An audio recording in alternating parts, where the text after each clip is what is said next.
500 companies post their sixth consecutive quarter of double-digit profit growth. Yeah, which is massive. Right. Powered by arguably the greatest technological boom we've seen in a generation, and then, watching the stock market just drop anyway. It's totally counterintuitive. It is. That is the fundamental paradox of the first quarter of 2026. I mean, it's a really profound disconnect between the underlying business mechanics and the actual market performance. Yeah.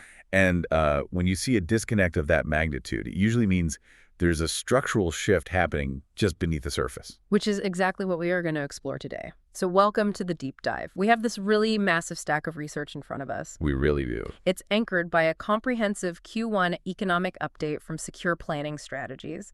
And our mission on this deep dive is to untangle this exact paradox for you. Untangle is a good word for it, honestly. For sure. Because we are looking at four massive colliding forces right now.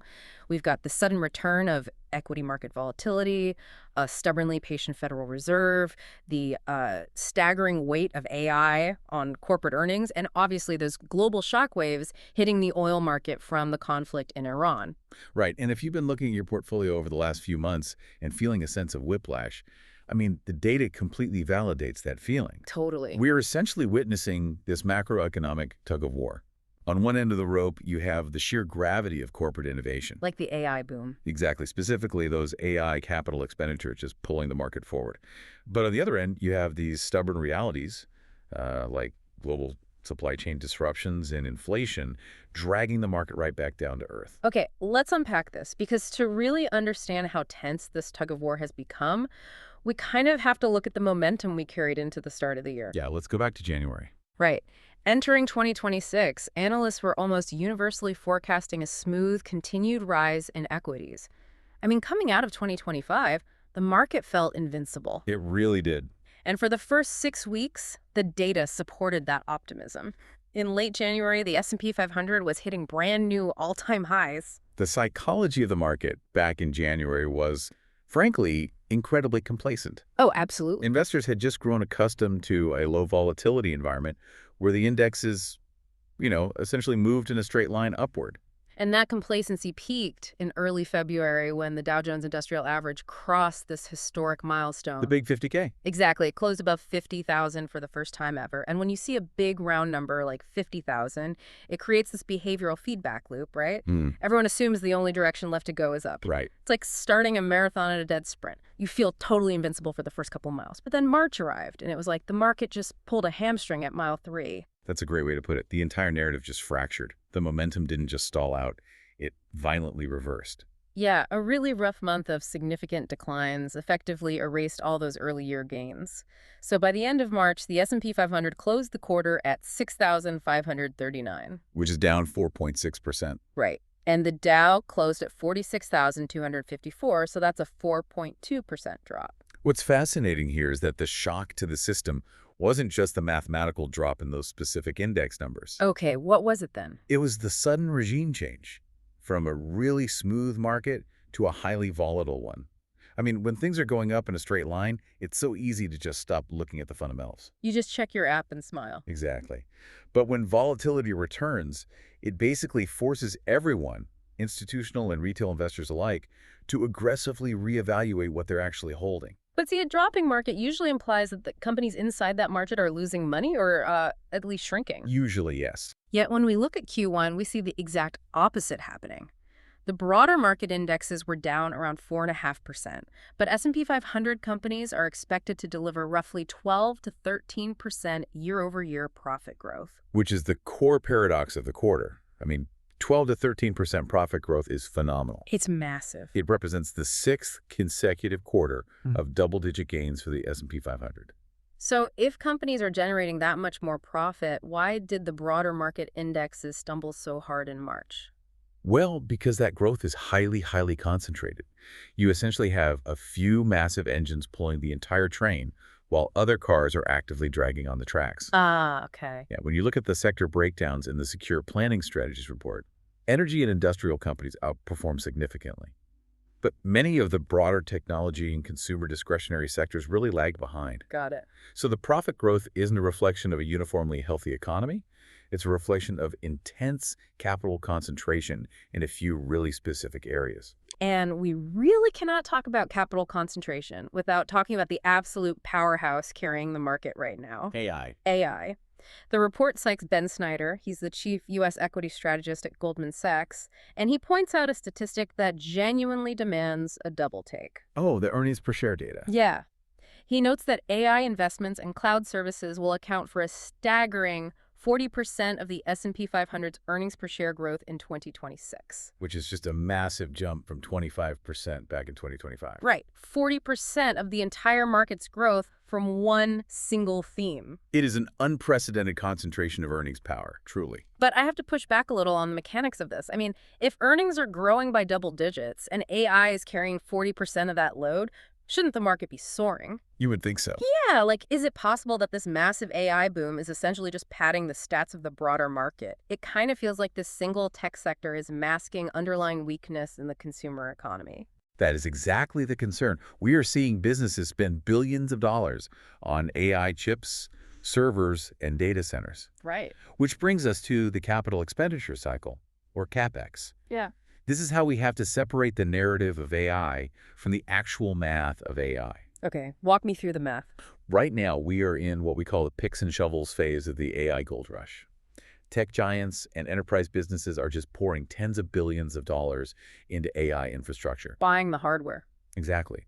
When a huge company buys $1 billion worth of processors, that registers as massive immediate revenue for the chip makers selling those processors. Oh, I see. And that immediate revenue is exactly what is driving that 40% earnings growth statistic. But that company isn't just buying those chips for fun. They're buying them as an investment, assuming they will eventually use that computing power to build software or services that generate their own profits down the line. Spot on. And that introduces the fragility we saw in March. The market is currently pricing in perfection for AI. Let's define that, because pricing in perfection sounds like, typical financial jargon. What does that actually mean for the math of a stock? Good point. It means that Wall Street has already calculated the future profits these companies might make from AI over the next 10 years, and they have baked that assumption into the stock price today. Wow. Yeah, the valuations assume that there will be zero delays, zero regulatory hurdles, and immediate consumer adoption. So the fragility comes from the timeline itself. The chip makers are getting rich today, which pads the S&P 500 earnings right now. Right. But the companies buying those chips still need to show a return on investment. If they spend billions today, but it takes, say, 3 or 4 years for them to figure out how to actually monetize those new AI tools, Wall Street is going to lose patience. And then the valuation gap becomes a major liability. If AI revenue realization takes longer than the model's demand, that 40% growth engine could easily stall. Which is terrifying if everything else is lagging. Exactly. If the consumer sectors are already lagging, as the data shows, the broader market simply does not have a safety net to fall back on. Wow. So if AI is the massive engine trying to pull the market forward, then the macroeconomic environment is basically the heavy brake holding it back. Yes. Which brings us to the dark cloud hanging over those corporate earnings, and that is the Federal Reserve and stubborn inflation. The macro headwinds. Right. Coming out of 2025, the market fully expected the Fed to keep cutting rates into 2026 to make borrowing cheaper. The expectation was a continued easing cycle, yeah. Right. But the data essentially forced the Federal Reserve to pivot. Right. The Federal Open Market Committee actually held the benchmark federal funds target rate steady. It sat at 3.5 to 3.75% through their first 2 meetings of the year. They did. And not only did they hold rates, but their forward projections shifted entirely. They were looking at a deeply complex domestic picture right now. So let's break down that picture, because the headline, inflation numbers don't seem terrifying at first glance, right? The February inflation rate held steady at 2.4%. Right, which sounds manageable. It does. But when we look under the hood at the components that actually dictate the cost of living, the pressure is immense. Food prices were up 3.1% year over year. Yeah. And shelter, which the Secure Planning Strategies report explicitly notes is the largest single component of the Consumer Price Index, posted a 3% annual gain. And that's the real issue. Housing and food are the stickiest categories of inflation. They're also entirely non-discretionary. You have to eat and you have to live somewhere. Exactly. Yet parallel to these rising costs, the labor market is acting like nothing is wrong at all. The unemployment rate for February sat at a highly resilient 4.4%. The job market is still holding up. So, what does this all mean?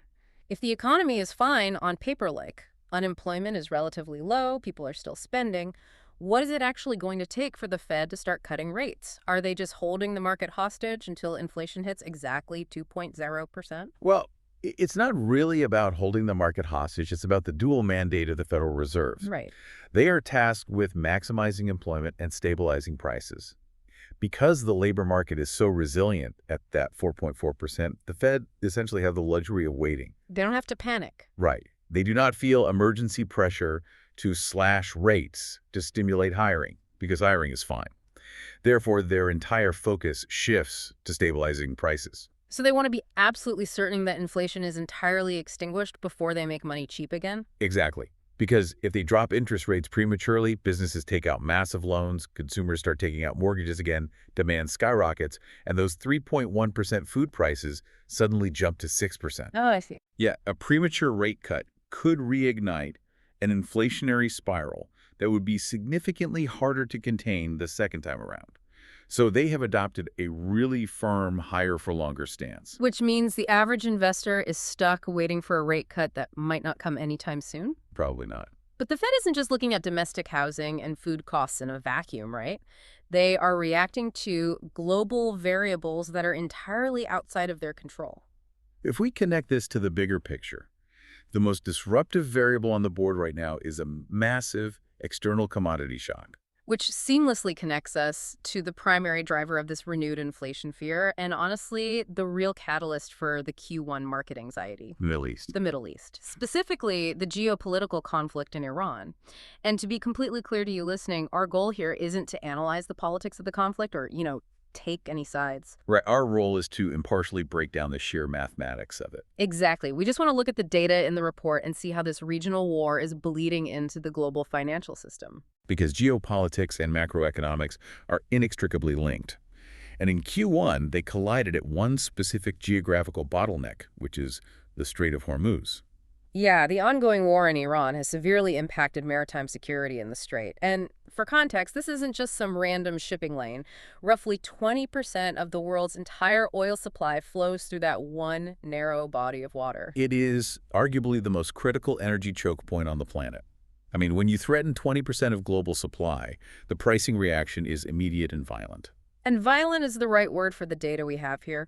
West Texas Intermediate, or WTI, the U.S. benchmark for oil futures, it skyrocketed 77% over the course of the quarter. 77%. Yeah, it reached $101.38 per barrel. Which is huge. And Fed Chair Jerome Powell explicitly went on the record citing the substantial rise in oil prices caused by the supply disruptions in the Middle East as the reason near-term inflation expectations rose. See, it is a direct chain of causality from the Strait of Hormuz right to the Federal Reserve's policy decisions. We see that causality at the consumer level, too.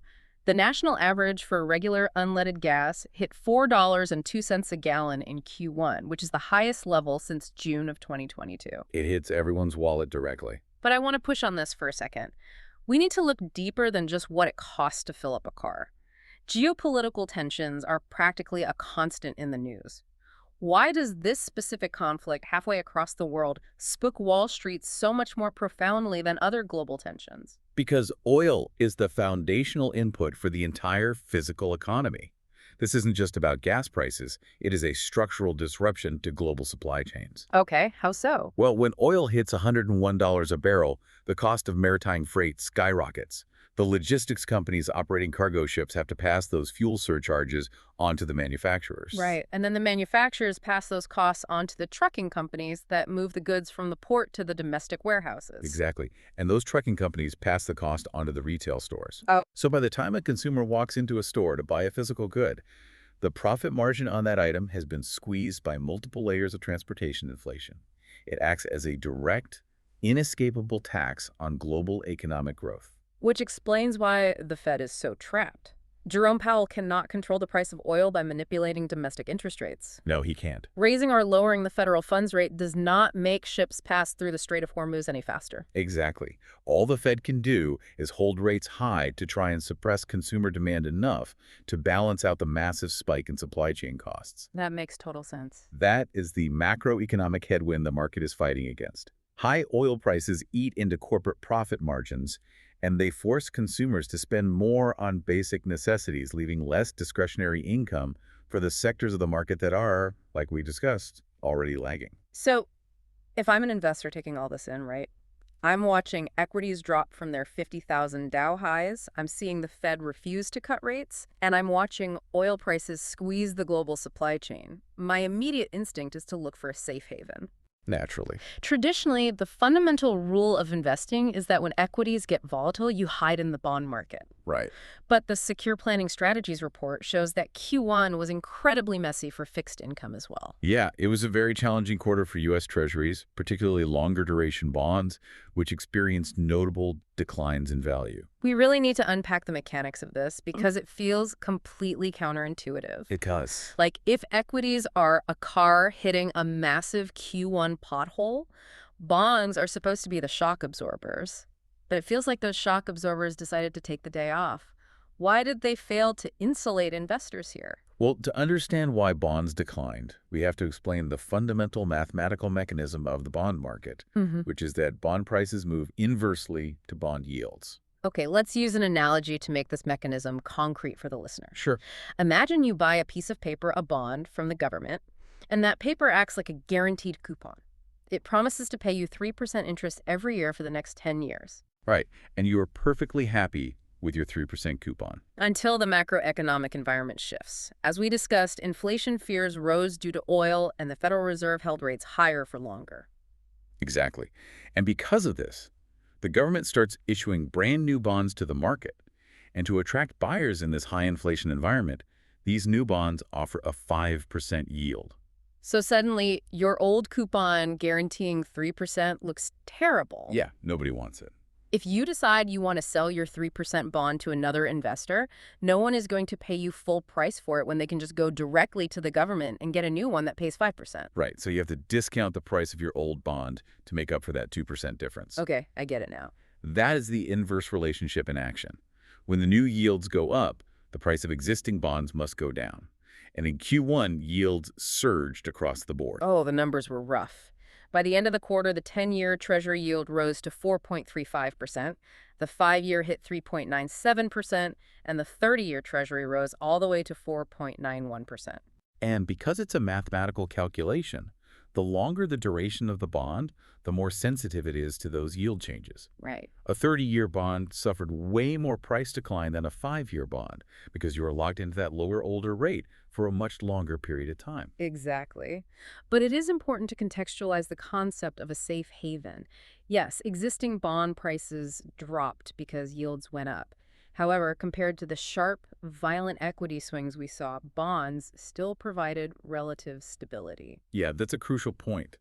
The fixed income market was under duress from rising yields, but shorter-term bonds were still fulfilling their role as a diversification tool.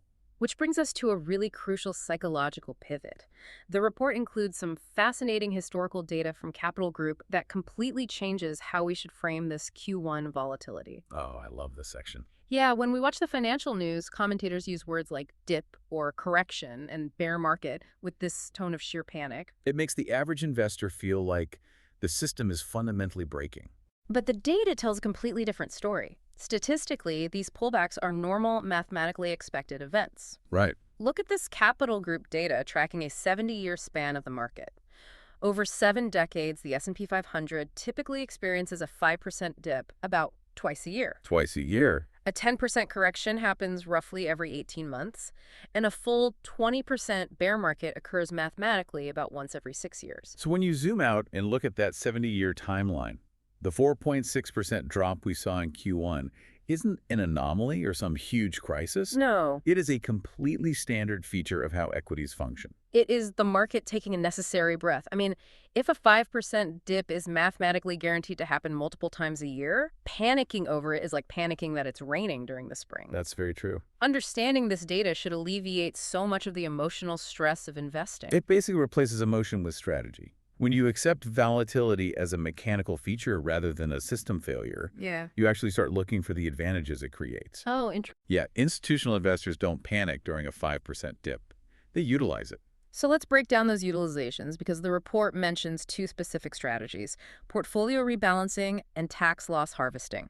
Let's do it. Let's explain how those actually work for the listener. Well, rebalancing is straightforward. Over a year, if your tech stocks soar and your bonds stay flat, your portfolio becomes heavily tilted toward tech. Which increases your risk. Exactly. So a market pullback allows you to sell some of those high-performing assets and buy the lagging assets at a discount, returning your portfolio to its target risk level. It's essentially forced discipline to buy low and sell high. Precisely. And what about tax loss harvesting? How does losing money in a stock mathematically help an investor? Tax loss harvesting is basically a way to find a mathematical silver lining in a down market. Okay. If you hold a stock that has lost, say, 10% of its value, you can sell that stock and realize the loss. The IRS actually allows you to use that documented financial loss to offset the taxes you owe on capital gains elsewhere in your portfolio. Or even against your regular income. Right, exactly. You lower your tax bill for the year, and you can immediately reinvest that money into a different, better positioned asset. So you are leveraging the volatility to increase your tax efficiency. It is a tool, not a tragedy. Right. The broader lesson of Q1 is that the macroeconomic environment will always present friction. Oil prices will fluctuate, the Fed will adjust their stance, and new technologies will disrupt valuations. Yeah. The goal isn't to outrun the volatility. The goal is to position yourself to absorb it. That perfectly summarizes the tension we've been exploring. So just to quickly recap, the first quarter of 2026 was defined by this massive structural tug of war. It really was. We have the incredible economic engine of AI capital expenditure fighting against the heavy anchors of sticky shelter and food inflation, a stubbornly patient Fed holding rates steady at 3.5 to 3.75%. And a global logistics network squeezed by $101 oil due to the conflict in the Strait of Hormuz. Exactly. It is a complex ecosystem, but understanding the mechanisms behind these headlines is really the key to maintaining a long-term perspective. Absolutely. But as we wrap up this deep dive, here's where it gets really interesting. Oh, here we go. I want to leave you with a final provocative thought regarding that Goldman Sachs data point. If 40% of the S&P 500's earnings growth is currently relying almost entirely on the massive infrastructure investments happening in AI right now, Right. what happens if the actual real-world revenue generation from those tools takes 3 to 5 years longer to materialize than Wall Street expects? Are we accidentally pricing in a utopian future today that the underlying technology simply isn't ready to deliver? That is the defining vulnerability of the market heading into the rest of the year. The valuation gap will absolutely test the patience of every institutional investor on Wall Street. It definitely will. And while the institutions figure out their algorithms and timelines, your objective is to stay focused on the historical math. Volatility is normal, 5% dips are expected, and sound financial mechanics outlast short-term panic. Thank you for joining us on this deep dive as we unpack the data today, and we encourage you to keep questioning the headlines until you understand the machinery underneath.